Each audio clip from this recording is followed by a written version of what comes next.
Oleh kan pathian begin komte kan tran do na he zani na pathian in hun thatak min pelea he alo mom lea chiti rual chuan zani na hin hun mang tu song song te kan in som tu chu pathian beturin kan ril rute imbuat sai thewila atho me he zani kan program hi advance Christmas ania nakina kim chang le atu lang tu kan secretary tan lo la puanga he zani nang hun kanan mang thei le hi he alo mom le ni pathian soi na kan tonga pathian na lom thu e kan soi mol mol ani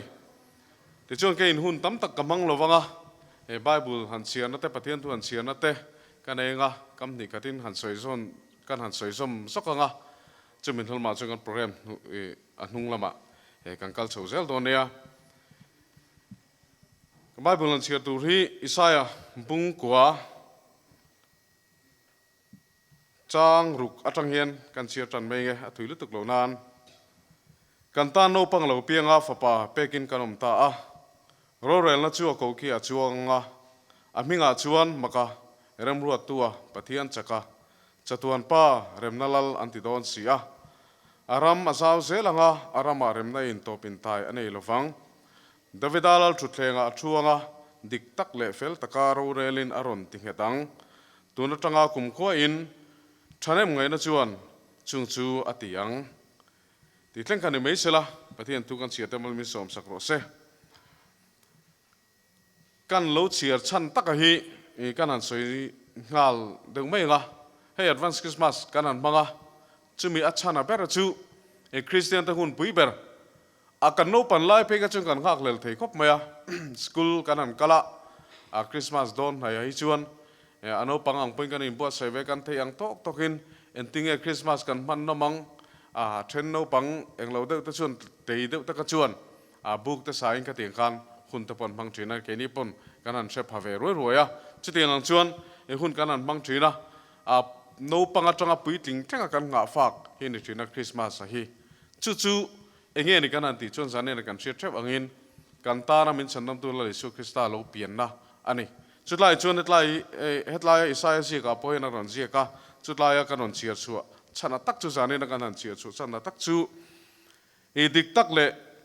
e bung sarina han dik tak le fel takaro relin aron tikhetang ati lai taki kan chia chan chu ni ya hei tun huna chun thalai te zani na po in khom te abik takin in ti teang e thalai te kan ni ya thalai te khovel te kan ti thina tu nang lai huna po Thalai te hoina lama piang achaka tin ko rana poina ni dewin ka ria thalai an chak chuan ko ran hi achaka thalai chak lo na mara chuan ko ran te hi anung lo thelo de te na ria ta chuwang chuan thalai te poi mora khovela hian e kan cheng khoping ka ria chuwang chuan thalai te chu e kan chaka kan du na mona kan an te chu tiang chuan kan thil ti te po sang khaya thil kan han ti lo ting zung zunga chu tiang khovel huna chuan kan an chenga chu dai ta ka zani na thu cha dua kan han nei chu hetlaya e lali so Krista alo pian dona e Isaiah si karon siang hian lali so na ti tur thil pakara chu nge kan ti chuan dik tak le fel takaro relin aron ti ketang ti hini zane nain thalai te kovel ani mek la hian nang le ke thalai hian he kovela hian nge pathian in ti tur min tuk kan ti chuan dik tak le fel takaro rela e he kovel kan obbe hi chu chu angai ni chu tiang ani lo chon thalai te kovel nun da zat le engani thalai te kovel en ton tlak lo kan chu me ang ti lo oma chuwan chon zane na he kan ma loka la le so Krista lo piang kan lom na tura hian ke mani nuna in suing het tat sela zane na ka du em ma tu cha chu dik tak le fel takin kan nun hi vongila kan mi mal nuna ke mani mi mal nuna amo pol ho kan nun na emo kan ai sun na ko nga emo kan zir la emo thileng kim kan ti na huna hian dik tak le fel tak ti hi lali so min du dana ni ti hi zane na vong rengila chumi tur chuan kan nun po ti ngerila chu tiang ang thalai mi ten an ti thei tur chuan so Christian thalai ni so Christian nula ani so Christian tlangwal ani so ati thei turin kan mun huna pinga dik na le fel na hian mun chang sela chu zane na lali so lo piang tur ta na kan thu cha le ke mani kan phone reng tur tan zane na he pathian tu hian min shilding kan ria chu zane na kan non soi chuak lok ani ka ti zong kan ni sela e pathian tu kan soi te mal min som sakro se ti chuan tu na chuan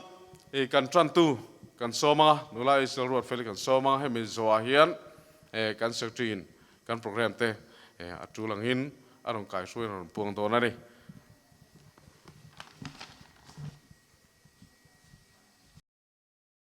Pathian thu thiang lim mi lo ngai thang u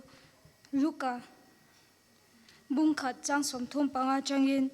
tin van tir ko chuan a changa a hne na tharau thiang lim mi chunga lo thlenganga chungnung bera thil ti theina in na thlia khuang che chu wangin mi thiang lim lo piang tur po chu pathian fapa an tiang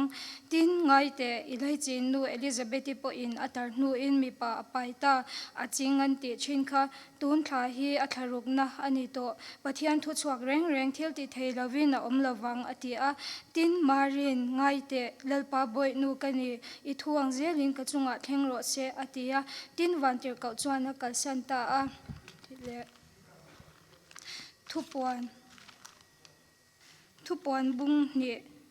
chang somna itwar tur te hi hlausu ngai te fi a inom theinan dia bola chuan in zinga mi then khatan ina akhung don chewani tin ni som she omin tuarang thi thlengin rinomin lo omro ti chuan nun na lalukhum ka pe angche thi thlengin rinomin lo omro ti chuan nun na lalukhum ka pe angche ti thlengi selal pan kan bible chang chhar te man somro se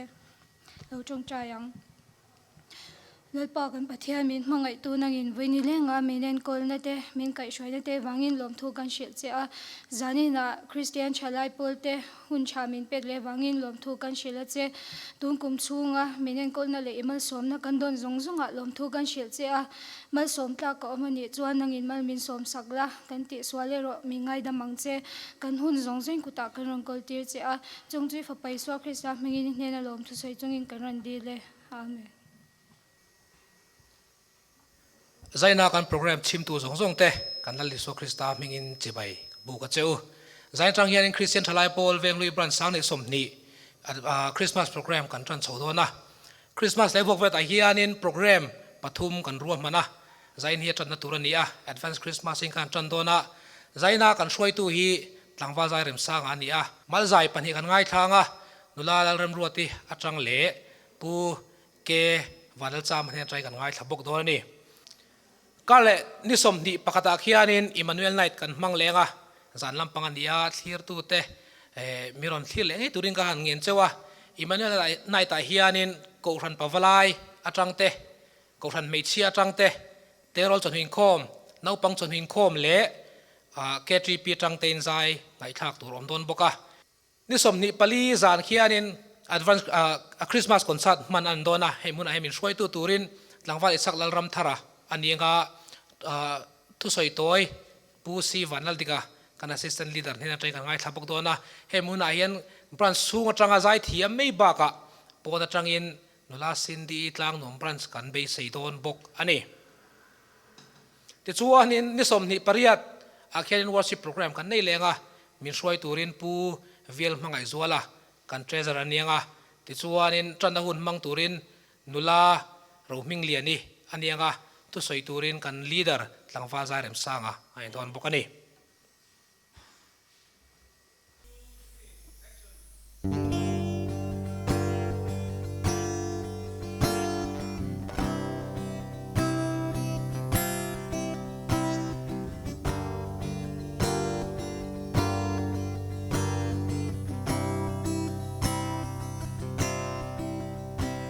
tu rei cho nghe lại kum ra lệ chun riang mari rei choi chu beram puten nan ven lai vanang el ten nan tla chu hey nghe ya lo ni kan lal ro pui Krista nghe chu lom ru a lo piang ta mari choi lai nào nghe chu eng vang nghe mo la ro pui chua ran tleng mun plo mat lan le mi lian mi te sing fa song tan tlan na ro pui atlen ta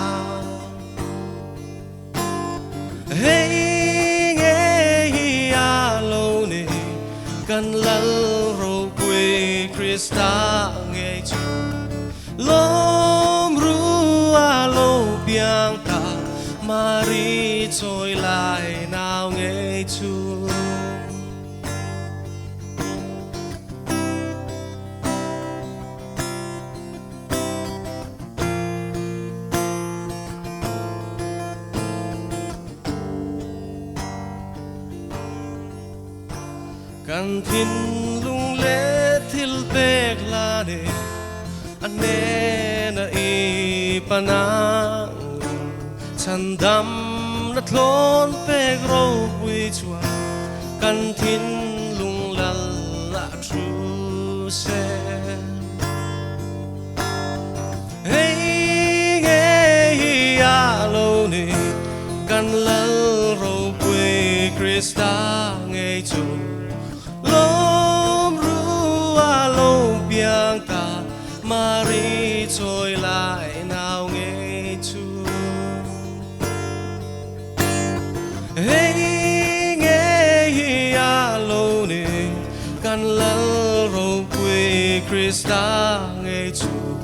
lom ru a lo piang ta mari trôi lại nào nghe chu mari trôi lại nào nghe Chúa.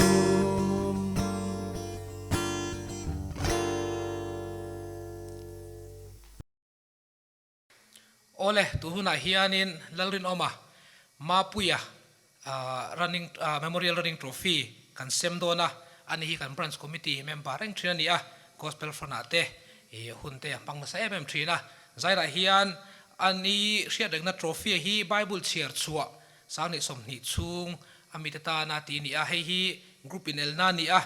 tun kuma hianin a group cheer chuak tambera hi Hosea group 10 ni a mi somle pani ani ti chuanin a cheer chuak zonga hi mi somni le pariat kan ni a mosa group in mi paruk an cheer chuaka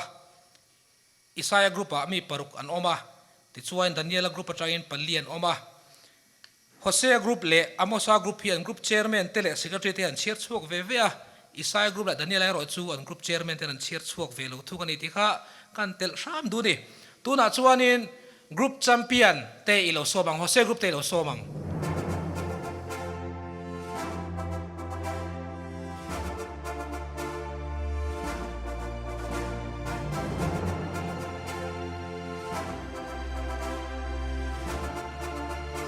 chuanin group chairman hi thu soina hun kan honga chumi zo chuanin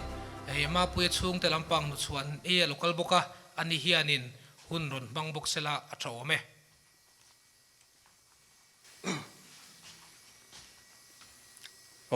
cái này Hosea group te hian hemi inel na hi kumtir committee han project a kan nei nga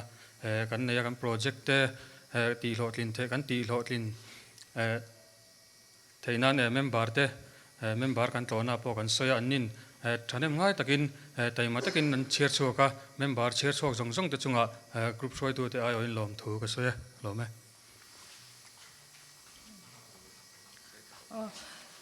thu soina hun ka nei don lobe mo ka te ma se thu soina hun min pek le awangin ka lo me ma he kumdang ang ani lawa kum in chu kumdang ang ni se helai hol khat mup te po hi kan thule dona lunglen thak le ani ka fa palal rin oma Mapuia Memorial Trophy KTP Venghlui KTP tena min labwa sai sakzel awang te hian kan lom em bo ka ke ni chung kwa chutin Bible chhar chwa an han ti kher te hi aro pui ka ti a chuwang chuan ti le zel huna po mitam zo kina chhar chwa ka taksa le tharawa mal somna an mo na tur lo ni theizel turin do sakna ka hlane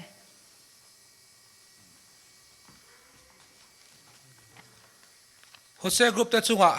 lompuina kan hlan ngal duwa Christian intihsiakna Bible cheer chuak mi lo dei om ve theinia zaina hian an ni member sob le pani lai me hna kan pe theya kan lom hle atin nu chuan te chung te chunga te pok han loma hetinga me on la boi pui se ate hi lom thu kan soi tak me woni ole tuna chuanin Bible ralchhan lawmman kan semanga avai mi som pathumin lawmman andonga pakhat na hi pahnin oma pahni na hi palian ompoka tin Tv.Zairemsanga lo warum kal thelo ompoka lawmman te min sem sakturin kan finance secretary tlangwal Vanlalruata ino sobang kaming in koda in dot kharong kalmei sela pakhat na dong tu te tlangwal bia khun lok oma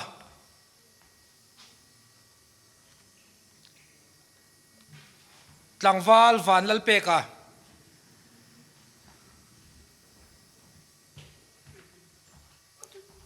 Tv.Zairemsanga Isak Lalramthara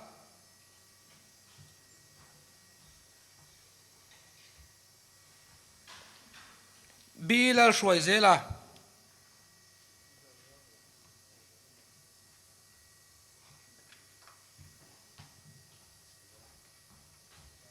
Vanlalchfeli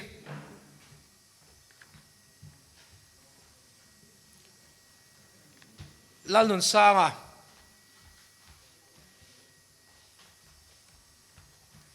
si mga izuali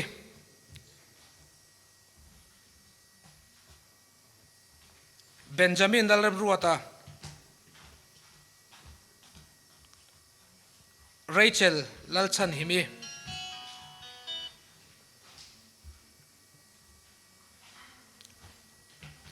khang te kha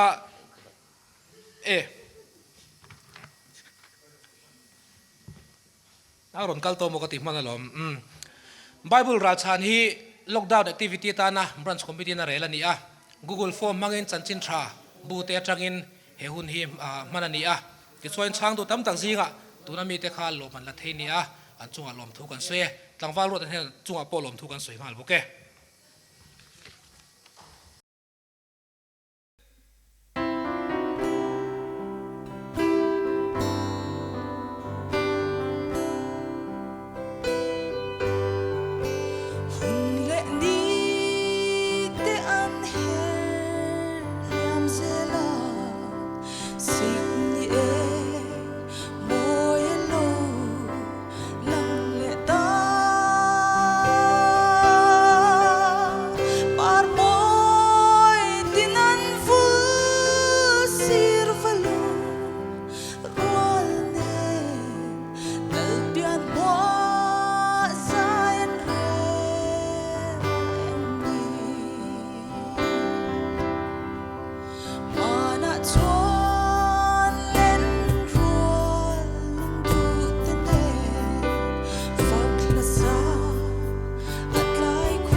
ole tuna chuanin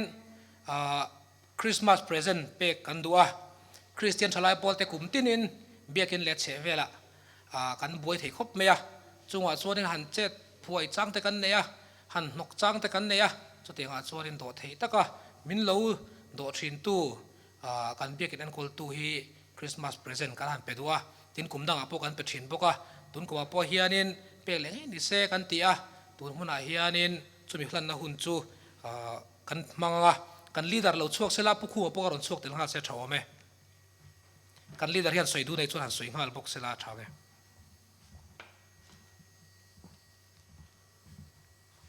Kumtin akan ti thin da nangin hei kan biakin an kol tu hi KTP ten kan secretary kan soi nual to thoba kong en kema kan ti boy ni ya ani hi akum lamai chunu pavia to ma sela thalai ten kan nela thiarangin kan han ko mano pang ber thleng point chutiang ko pakan minel le kan kom kan fiam bol bol ngamani ani chungai kan lom hlea thalai ten zani na po hian kan lom si entinan he tilpek tom te hi kuminata kan han hlan le ani tuna lan hun kan lo mangal menge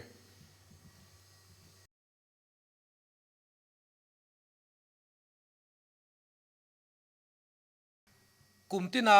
kan trophy ngai lut MMA semna hun kan manga aminga hianin Centenary Running Trophy ti kan vua hemi in elal tur hianin kiriata in elna siamania kumtluana changmartan lo chuan helo man hilak theini lawa abik takin group chairman tan pei chuan helo man hi kan group chairman chunga vai khatal lakhi kan tum thina ni zaina hianin tun kum chungin kain khom rei kain khom tam man lawa chudi chung chuanin achiang ang reng khop meya kan lawmman la tu tur te hi zaina hianin kan puang ngal popanga adang ho chu a hran pa in puana hun kan nei lem don lo ni sang ni som ni Centenary Running Trophy pakhata te chu amosa group te ani lo chuak sau sela an soita kang khanin Christian thalai pol te hianin ko than rong bol na hianin ti ma son tum na ate ti puitlin na kong ate ma kan an sai be ma trong tra in khom tun tu ba hian voi kwa kan nei mana ni lai zan voi kwa ka in khoma chumia chuanin chorualin ni la zan in khom piang in KTP member hi mi somret le pathum in khom ang kan nia inrin zan in khom voi nga kan nei theya hemia hianin KTP member te inrin zana chorualin somsari le pani in khom ang kan nia worship in khom pa ngai voi som pakhat kan nei mana in khoma piang in chorualin member la som thum borvel in khomang kan ni poka natang hi ko thadin saka voiruk kan nei mana thatum chung khanin ta chuanin tha hi za som kwale pariat kan thok mana natanga piangin mi som thum le pathum kanin khomang ani kan natlang angani ti chuanin amosabi ka hi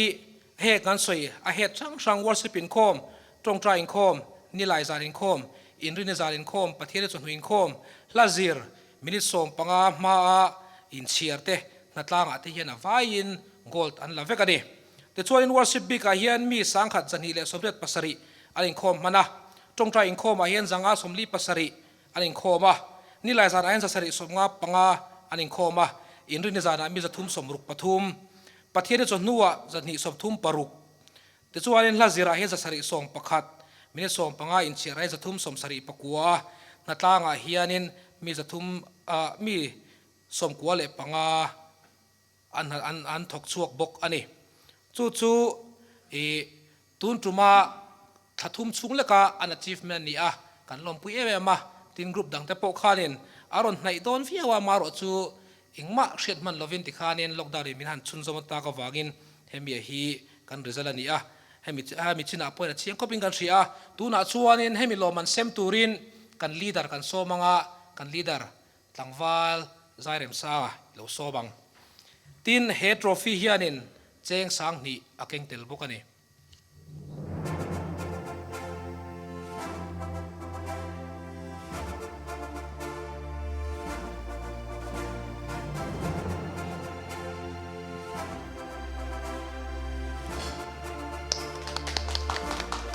tuna chuan group chairman hi thu soina hun toite kan pedon nia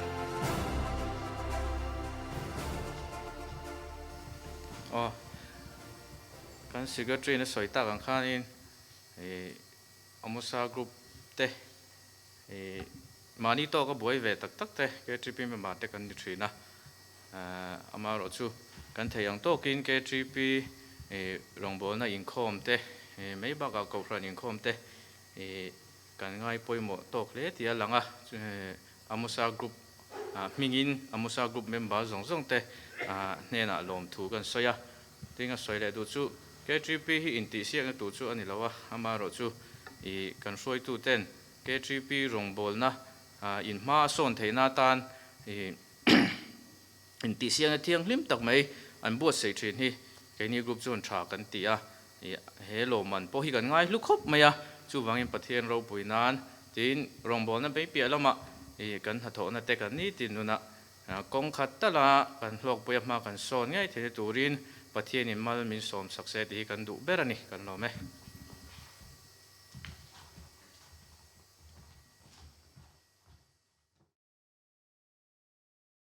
ole kan song kha sanina kan program han man thei te chu nia sanina in khom la min troi om tu song te chunga he pathian mingin lom thu kan soya kan program le tura po thanem ngai ta kan min troi oma he kan worship in khom hi milotel puizel turin kan in som tak mek mewani tin kan program le tura kha ni china kan secretary khan an puang to a ni som ni pakhat a khan Emmanuel night kan nei le don ni kha he kha huna khan member song te tel le fek turin kan in som program hlimom tak le lok tak mang le theu turin kan in be se ya kan in po chana po chuti ang chuan ni sela tin kan in som du chu tong trai na hen kan program te po hi kan mi mal tong trai na te chung in kho ma te po niang hen kan program te hi lan thewila lo thing ta kan man the na turin ti ka kan in chamol molani kan program en tu zong in zawai pathianin mal som cheu lo se